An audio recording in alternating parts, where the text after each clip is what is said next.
Nous sommes devant ce magnifique édifice médiéval qu'est le château de Warroux à Anse, où sont organisés des événements culturels, des faits de société et surtout des expos d'artistes tels que Rodin, Félicien Rops et bien d'autres. À l'occasion du 150e anniversaire de la naissance de cet immense artiste inclassable et hors du commun qu'est Toulouse-Lautrec, nous avons le plaisir de découvrir ou redécouvrir cet immense artiste. Une expo événement qui rassemble une centaine de dessins, croquis, esquisses et lithographies originales. Jean-Christophe Hubert, vous êtes le commissaire de cette exposition dédiée à Toulouse-Lautrec ici à Warroux. Est-ce que vous pourriez nous dire comment s'est fait ce choix sur cet artiste un petit peu hors du commun ? Donc, constituer une exposition comme celle-là, ça vient généralement de rencontres, de demandes de prêts pour des objets assez précieux. Et donc, ça fait à peu près 6 ans que l'on a eu connaissance d'un premier album original de Toulouse-Lautrec. Et puis, d'année en année, de rencontre en rencontre, on arrive à rencontrer d'autres collectionneurs, d'autres prêteurs, pour finalement aboutir, il y a 1 an, à avoir un ensemble d'œuvres assez remarquables qui permet de présenter cette exposition. Donc ce sont des œuvres qui viennent surtout de collections privées. Tout à fait, ce sont des œuvres qui viennent de collections privées et le centre de l'exposition, ce sont 4 albums que Henri de Toulouse-Lautrec a édité de son vivant, très peu d'exemplaires et qui est aujourd'hui conservé pour la majorité chez des bibliophiles de très haut niveau, je dirais français. Oui, nous disions un artiste hors du commun, ce Toulouse-Lautrec, puisqu'il a eu une vie assez brève, puisqu'il est décédé à l'âge de 37 ans, si je ne me trompe. Et malgré cela, il a quand même une production très intense. Oui, tout à fait. Toulouse-Lautrec est l'un de ces artistes qui va se consacrer entièrement à son art, je dirais de manière même presque excessive, tout en sachant que Toulouse-Lautrec ne va produire que pendant une dizaine d'années comme un artiste professionnel. Donc effectivement, c'est assez impressionnant de voir la somme immense d'œuvres qu'il nous a laissées. Et comme de nombreux artistes qui décèdent malheureusement un peu jeunes, un de ses amis, Vincent Van Gogh, est exactement dans le même cas. On peut regretter qu'ils soient partis si tôt, puisqu'ils auraient vraisemblablement encore davantage révolutionné l'histoire de la peinture. Monsieur Chalon, en tant qu'échevin de la culture ici à Anse, quel est votre champ d'action ? Écoutez, le château de Warroux est notre fer de lance, évidemment. C'est en son sein qu'on développe le plus d'activités touchant à l'art et touchant à la culture sur la commune, avec évidemment le centre culturel qui est notre opérateur local, qui lui a une action bien spécifique comme l'ensemble des centres culturels de la communauté française.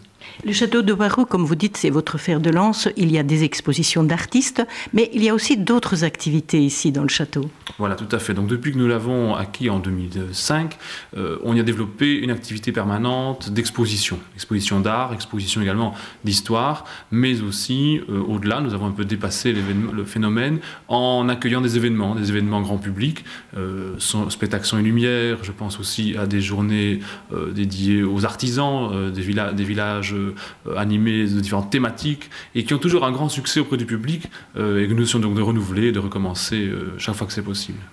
En cette période, disons, de crise, la culture semble être toujours un petit peu le parent pauvre de notre société.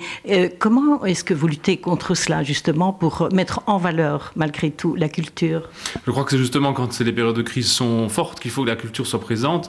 Donc on maintient l'activité et surtout on essaie de pratiquer des tarifs abordables pour chacun. C'est souvent moins cher de venir ici que d'aller au cinéma.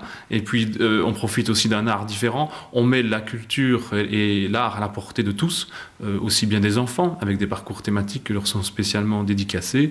Et puis on essaie d'avoir quelques activités gratuites. Je pense que c'est aussi très important afin que chacun puisse en profiter.